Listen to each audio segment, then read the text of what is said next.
In the beginning, God created the heavens and the earth. Once upon a time, in a land far, far away. It was the best of times. It was the worst of times. Time. It's a made-up thing. We use time all the time. But how many times have you taken the time to question what time really is? Because time isn't 3:30 in the afternoon. That doesn't exist. Is it a time to weep or a time to dance? Is it lunchtime? Is it time to get on with this presentation? Time is relative, subjective. Time is paradoxically prehistoric and yet also absurdly post-historic. Time is both self-limiting and entirely eternal. Time is super simple and yet really complicated. Because, well, time is one of those peculiar things that exists because, and only because, we all agree it exists. Before there was time, there was time.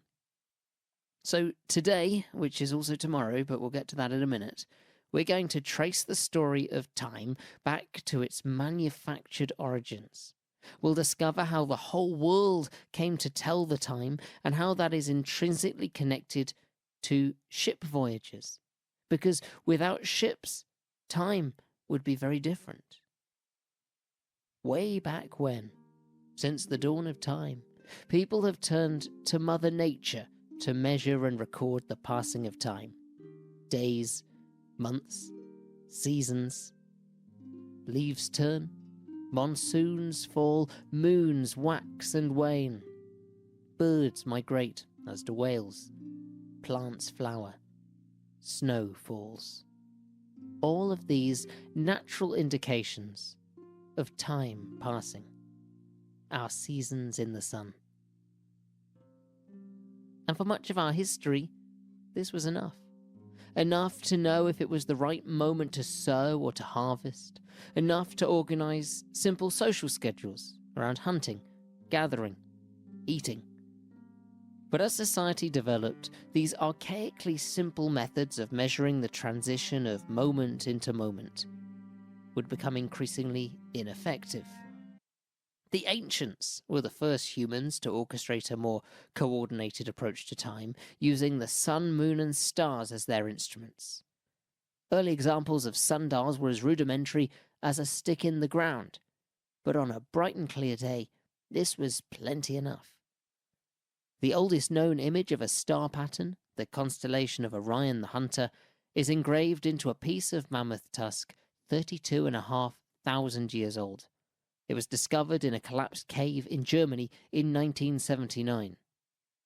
Why Orion? Well, Orion contains some of the brightest stars in the winter sky in the northern hemisphere, a time of year where our own star, the sun, makes somewhat less of an appearance.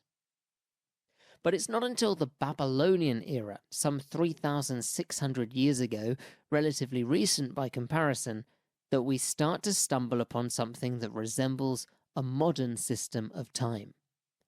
The Babylonians loved maths. This was a society where chess club captains were the jocks, and memorizing pi to 300 decimal places would have been the height of cool if pi had been discovered and decimal places existed yet. But it was thanks to the Babylonian fascination with maths that almost everything in time is divisible by 60. Babylonians loved 60 so much that they never made it to 100, and so they left us stuck with centuries, nay millennia, of confusing poor 6-year-olds learning to tell the time as well as perform basic mathematical functions. It was the Babylonians who decided that a year was 360 days long. It was the Babylonians who decided that there would be 360 degrees in a circle. And with these mathematical decisions set, it was the Babylonians who realized that the sun moves through the sky relative to fixed stars at about 1 degree each day. The Babylonians were way ahead of the game, and already touching on concepts that would have Galileo excommunicated from the church centuries later.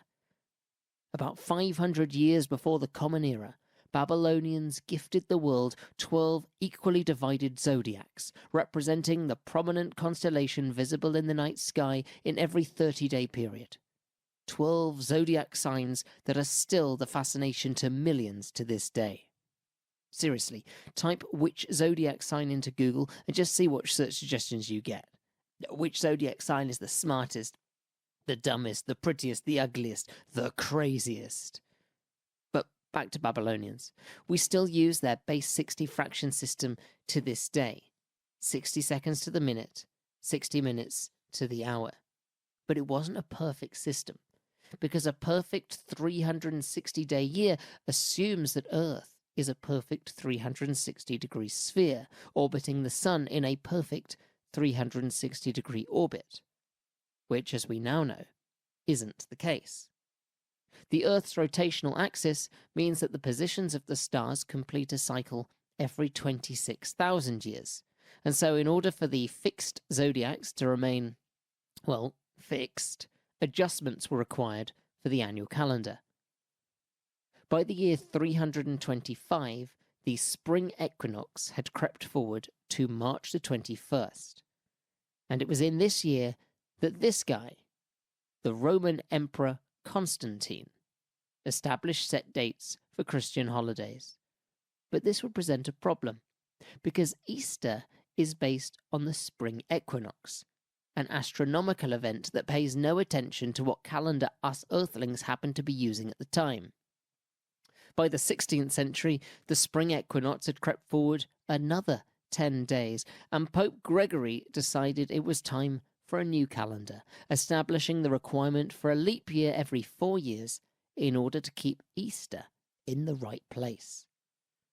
Now, we might think that we're now on the right track, but it's only a matter of time before our current calendar system breaks and we need another new one. When that will be, I'll leave to the people much more in the know than me. So, back to minutes and hours. We know they're 60 of one into the other, but we still don't actually know how long they are. Everything's relative. Now, there are a few theories as to how we arrived at 24 hours in a day. 12 hours of day followed by 12 hours of night, maybe thanks to 12 being a factor of 60. It might be to reflect a mini cycle of the zodiac every day and night. Or perhaps it was just easy to count on a single hand, with each finger having 3 joints, totaling 12. But if we accept that there are 12 hours by day and 12 by night, we're still stuck in the mud when it comes to how long an hour is. Is a winter night minute longer than 60 seconds in a midsummer night? And the answer was yes. That's exactly what that meant. Until Hipparchus stumbled upon the concept of equinoctial hours, based on the twice-a-year equinoxes being perfect days of 12 hours of daylight and 12 hours of darkness. Another example of the ancients being centuries ahead of their time, as it wasn't until the 14th century, with the advent of mechanical clocks, that this standardized system of time came to be commonly accepted. Okay, so this all gets us to a place where we accept that there are 60 seconds in a minute, 60 minutes in an hour. A perfect day is divided into 12 daylight hours and 12 hours of darkness, and all other days are going to be held to this highest standard of perfect by way of mechanical time-telling devices called clocks. But we still don't have an agreed time for right now. What time should the clock say? Well, for about 500 years, clocks were set locally by the noon position of the sun in each locality. If you look up at the sky and the sun's right above you, and you look down at the floor and your shadow lies directly at your feet, it's noon. No problem, right? But here's the stinger. The sun rises in San Diego 8 minutes before it does in Los Angeles, meaning a clock in San Diego would always run 8 minutes ahead of a clock in LA. And there was nothing wrong with this approach. In fact, it made perfect sense. It was more accurate than what we do today. If you wanted to know the time, you wanted to know the time where you were at, right? But then, and this is where ships come into the story, people started traveling. And they started traveling further and faster than had ever been dreamed humanly possible, thanks to ships and trains. And so we enter the era of time zones. A time zone is a standard time for a set area, the world's first and maybe the most well-known of them all being Greenwich Mean Time. So we'll use that as our example. Greenwich Mean Time, or GMT, sets the time based on the average moment of high noon at the meridian line running through Greenwich in London, the 0-degree meridian. Generally speaking, anywhere from 7.5 degrees to the east of Greenwich through to anywhere 7.5 degrees to the west of Greenwich falls within the zone that sets their clocks by GMT. So Bristol, where the sun rises 10 minutes behind London, sets their clocks to match GMT rather than local solar time. Actually, at the time that Greenwich Mean Time was established by the Royal Observatory, Bristol was still using local time, as was everywhere else in England, because GMT was primarily introduced as a system for mariners. By setting their ship's chronometer to GMT, seafarers could determine their longitude by calculating the local offset from GMT while navigating the open oceans, just by looking at the sun's position in the sky. If their ship's clock says 5 p.m. and the sun is shining high in the sky above, then they must be somewhere just off the east coast of America. Time zones tell the time by way of averages, and 15-degree wedges of longitude seem to offer the sweet spot of close enough. 15 degrees also goes into 360 exactly 24 times, meaning a sphere, Earth, can have 24 equally spaced time zones, each allowing for 1 hour of variation. It's 5 o'clock somewhere. If only it were that simple. You might think that there would be 24 time zones, one time zone for each hour of our 24-hour clock. But we live in a far from rational world, and given time is made up anyway, why on earth would we all agree on the terms of play? If we just take the neat hourly time zones, zones that are set exactly 1 hour apart from each other, there aren't 24 time zones as would be expected. There are 27. 27 hours in a 24-hour period.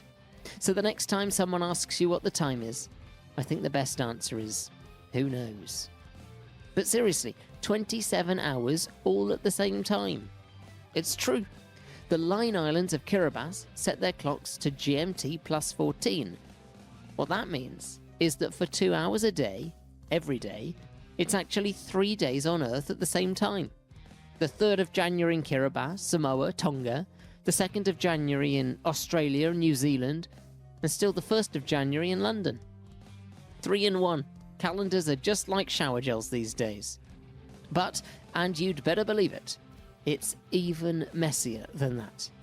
Because if everywhere can set their own time zone, why do we all have to agree on which minute of the hour we're in? Why can't it be 1/4 over here and 1/4 over there? Well, it can. In total, there are currently 38 time zones in force around the world. But that only matters on land.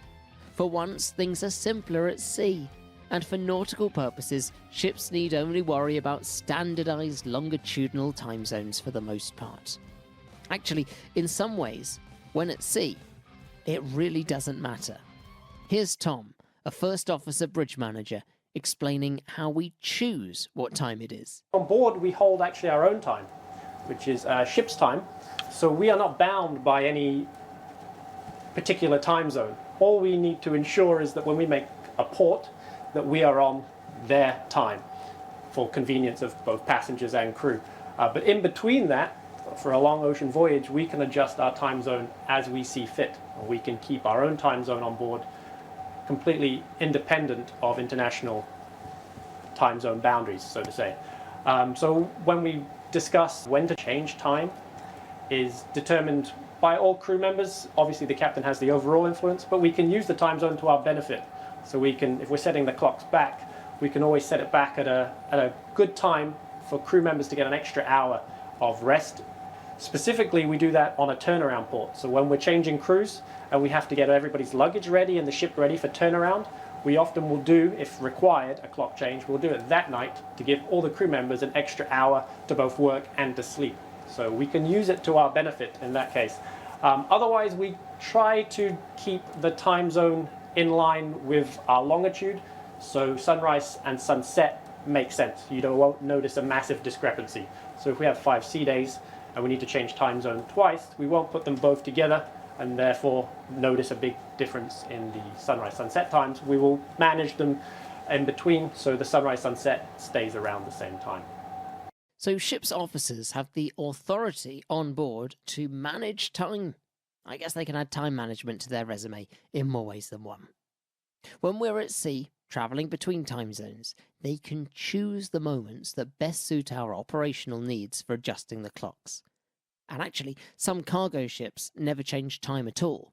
They just keep their clocks set to the original time zone and put up with the sun rising and setting at odd times of day. But it's more common to adjust the times to match the longitude, and that's how we accidentally discovered the International Dateline. Here's Tom again. The need for the dateline first appeared in the early 16th century on Magellan's fateful voyage. Ferdinand Magellan was a Portuguese explorer who's heralded as leading the first circumnavigation of the globe. Magellan set out from Spain in 1519 with a fleet of 5 ships, manned by a crew of 270. His aim was to discover a western sea route to the Spice Islands. At the command of the lead ship, Trinidad, Magellan's Armada de las Moluccas headed west across the Atlantic Ocean, then simply known as the Ocean Sea. Every week or so, Magellan's crew would adjust the ship's clock 1 hour back to account for their westward travels. After about a month of sailing, the fleet finally sighted land. Ahead of them was the coastline of South America. Taking a southern heading, Magellan's fleet hugged the southern continent's coastline, seeking a break in the land and access to a western path beyond. The first of the Armada's 5 ships was shipwrecked along South America's Atlantic coast, but on October the 21st, 1520, Magellan found the strait he had been so keenly seeking, and which continues to bear his name to this day. Notoriously unpleasant to cross, the second of Magellan's fleet deserted their leader in the strait, turning back to Europe, and a fleet of 3 continued, diligently adjusting their clocks back by 1 hour every few days, in line with the increasingly lethargic rising of the sun with every westward knot. And after more than a month negotiating the rough and treacherous strait, Magellan's 3 remaining ships emerged into an ocean until that point undiscovered by Europeans. Upon witnessing this magnificent vista of calm, Magellan gave the ocean the moniker Mar Pacifico, Pacific Ocean, a somewhat ironic name for one of the most turbulent oceans in the planet, but in comparison to the Magellan Strait, I get his point. As with time, perhaps peacefulness is relative too. Anyway, the voyage continued west across the Pacific, 1 hour back, another hour back. Another ship was lost in battle in the Philippines, a battle that took Magellan's life, and 2 ships lumbered on. In the end, only 1 ship, Victoria, completed the voyage around the world and returned to Seville, Spain in September 1522, laden with valuable spices from a world away. Of the original 270 crew, only 18 completed the voyage. Now, this wasn't so unusual of dangerous 16th century sea expeditions, but this was. When they arrived in Cape Verde, the remaining crew on the Victoria confirmed the date with the Portuguese shoreside and was shocked to find out they were actually a day behind, which caused great drama for them as it meant they'd violated some religious rules and eating meat on the wrong day, etc. So this shocked them. The reason that happened, of course, is they were setting their clocks every day by the sun, and so every day they were setting them an hour back. and eventually they had gone 24 hours back but had not changed the date, and so they were operating a day behind. And so came the introduction, or invention, if you like, of the International Dateline, an artificial line on the globe that would mark the official start of the day. The International Dateline was officially inaugurated at an international conference held in New York in 1884. And because London was the centre of the world in that era, it was deemed that the 180-degree meridian line would be the ideal place to slice the Earth into two distinct days. But over time, it's become a little bit more complicated than that. The International Dateline itself is not a strict line. It varies, and as such we have an international dateline and we have a nautical dateline. The nautical dateline is completely opposite the Greenwich meridian, so 180 degrees. So that is the point at which east and west diverge away, 180 away from the Greenwich meridian. It's kind of convenient because at that point it's mid-Pacific, and so there isn't much landmass there. So it's quite a good place for actually the dateline to exist because it doesn't affect too many countries. Obviously there are a few countries there, some of the big ones being Kiribati, which straddles the dateline, and in fact they have a chain of islands called the Line Islands, simply because they straddle that dateline. And so if you see the international dateline, which is again different to the nautical one, it does move slightly as it goes around these islands, as each territory is at its own discretion of which side they want to sit. So I guess the best example for that would be American Samoa and Samoa.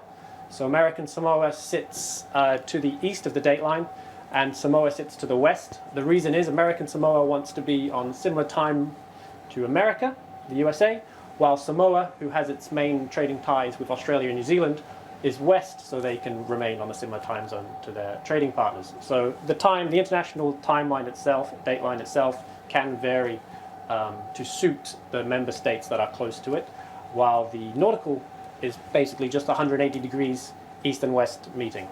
Which, by the way, gives the Pacific Ocean the peculiar quirk of the Western world being east and the Eastern world being west. But that's a topic for another day. So, we followed the story of time, from its invention, concoction, construction. We've applied this social construct to the geography of the world with time zones, and we've looked at how this affects ships as they traverse the great oceans. But none of this answers perhaps the most important question. Why? Why do we measure time? Why does it matter if it's 3 o'clock or 20 to 6? Why do we care if it's a Thursday or Saturday or Sunday? We care because time is everything we have. Time is the moments we share with our loved ones, the space we create to explore, to connect, to grow. Time is the great healer, the ideal fertilizer of interests, projects, relationships. And yes, there's probably something in there about our desire to control time, to slow it down, to steal a little bit more of it for ourselves. But to some degree, measurements are always wrong, as many a man can testify. It's not about how much time we have, or what time it is, but what are we filling that time with? Perhaps more importantly, who are we sharing that time with? So the next time you sail east, think about who you would have loved to have spent that stolen hour with. But more pressingly yet, as you venture west, enjoy those extra hours as you roll the clocks back and treasure the gift of more time with those you love.